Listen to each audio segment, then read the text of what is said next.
വിധിയെ വെല്ലുവിളിച്ച് ജീവിതം അതിജീവനത്തിൻ്റെ പാഠപുസ്തകമാക്കി അസീം വെളിമണ്ണ എന്ന ബാലനെ നമ്മൾ മറന്നു കാണില്ല. ഇരുകൈകളുമില്ലാത്ത അസീം 10ാം ക്ലാസ് ഉയർന്ന മാർക്കോടെ പാസ്സായിരിക്കുകയാണ്. രാഹുൽ ഗാന്ധിയുടെ അഭിനന്ദനം ഉൾപ്പെടെ പ്രശംസകളുടെ പ്രവാഹമാണ് ഇന്നലെ മുതൽ അസീമിൻ്റെ വീട്ടിൽ.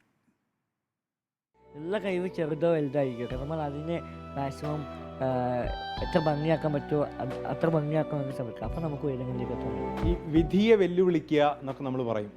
അതിജീവനത്തിൻ്റെ ഒരു പാഠപുസ്തകമായി മാറിയ അസീം വെളിമണ്ണയാണ് അല്ലേ, ആസിം വെളിമണ്ണയാണ് എനിക്കൊപ്പം ഉള്ളതും. ആസിം ഇപ്പോൾ ഒരു ചെറിയ നേട്ടത്തിൻ്റെ നെറുകയിലാണെന്നൊക്കെ പറയാം. SSLC പരീക്ഷ വിജയിച്ചിരിക്കുകയാണ് അല്ലേ, അഭിനന്ദനങ്ങൾ. എങ്ങനെ ഉണ്ടായിരുന്നു അതിനുള്ളൊരു ശ്രമം? SSLC പരീക്ഷ ജയിക്കാൻ വേണ്ടിയുള്ള കഷ്ടപ്പാടൊക്കെ എങ്ങനെ ഉണ്ടായിരുന്നു?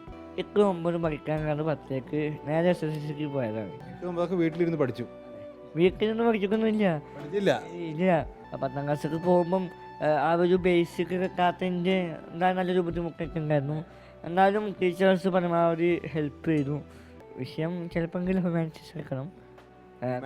ഒരു സൈക്കോളജി പഠിക്കാൻ താല്പര്യമുണ്ട്. സൈക്കോളജിസ്റ്റ് ആവാനാണ് ഇഷ്ടം. അതെ. നീന്തൽ പഠിക്കാനുള്ള ശ്രമമൊക്കെ എങ്ങനെയായിരുന്നു?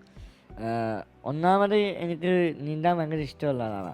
കാരണം ചെറുപ്പം മുതലേ ഇഷ്ടമുള്ള കാര്യമാണ്. എനിക്ക് ഈ എൻ്റെ വീടിനടുത്ത് പോയിട്ടുണ്ട്. അപ്പം എൻ്റെ ഫ്രണ്ട്സുകളും പിന്നെ വീട്ടിലൊക്കെ ഇങ്ങനെ കുളിക്കാൻ പോകുന്ന സമയത്ത് എനിക്ക് ഭയങ്കര ഒരു ഇഷ്ടമായിരുന്നു. അവിടെ നിന്നുമ്പോൾ എങ്ങനെ എനിക്ക് എന്തുകൊണ്ട് നീന്തണം, എങ്ങനെ എന്തെങ്കിലും നീന്തണം എന്നൊരു ആഗ്രഹം ഉണ്ടായിരുന്നു. അപ്പം ഇടയ്ക്കൊക്കെ അങ്ങനെ തോന്നിങ്ങനത്തെ എടുത്ത് ചാകലുണ്ടായിരുന്നു.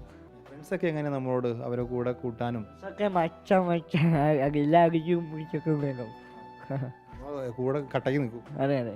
എനിക്ക് നല്ലൊരു മോട്ടിവേഷൻ സ്പീക്കർ ആവണമെന്ന് ആഗ്രഹമുണ്ട്. എവറസ്റ്റൊക്കെ കയറണമെന്നൊരു ആഗ്രഹമുണ്ട്.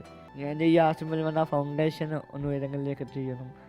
പിന്നെ സ്വിമ്മിങ്ങിൽ ഉയരങ്ങളിലെത്തണം. നമുക്ക് ശരിക്കും പറഞ്ഞാൽ ഒരുപാട് കുറവുകളുണ്ട്. അപ്പം നമ്മൾ ചിന്തിക്കേണ്ട ഒരു കാര്യം, നമുക്ക് ഒരുപാട് കുറവുണ്ട് ശരിയാണ്, പക്ഷേ ദൈവം നമുക്ക് കുറവുകൾ തരുന്നതിനനുസരിച്ച് അതിന് ഇരട്ടി കഴിവുകൾ നമുക്ക് തരുന്നുണ്ട്. നമ്മൾ ആ കഴിവുകളിലേക്ക് മാത്രം ഫോക്കസ് ചെയ്താൽ മതി. അപ്പോൾ അസീമിൻ്റെ ശരിക്കും പറഞ്ഞാൽ അസീം മോട്ടിവേഷൻ സ്പീക്കർ ആവണമെന്നാണ് പറയുന്നത്. അസീമിൻ്റെ വാക്കുകൾ ശരിക്കും പറഞ്ഞാൽ നമുക്ക് ഏറ്റവും മോട്ടിവേഷനാണ്. അതിനേക്കാൾ മോട്ടിവേഷനും ഒരു പാഠപുസ്തകവുമാണ് അസീമിൻ്റെ ജീവിതം എന്ന് പറയുന്നത്. ക്യാമറമാൻ ഷബീർ വടക്കേങ്ങരൊപ്പം VS രഞ്ജിത്ത്, റിപ്പോർട്ടർ.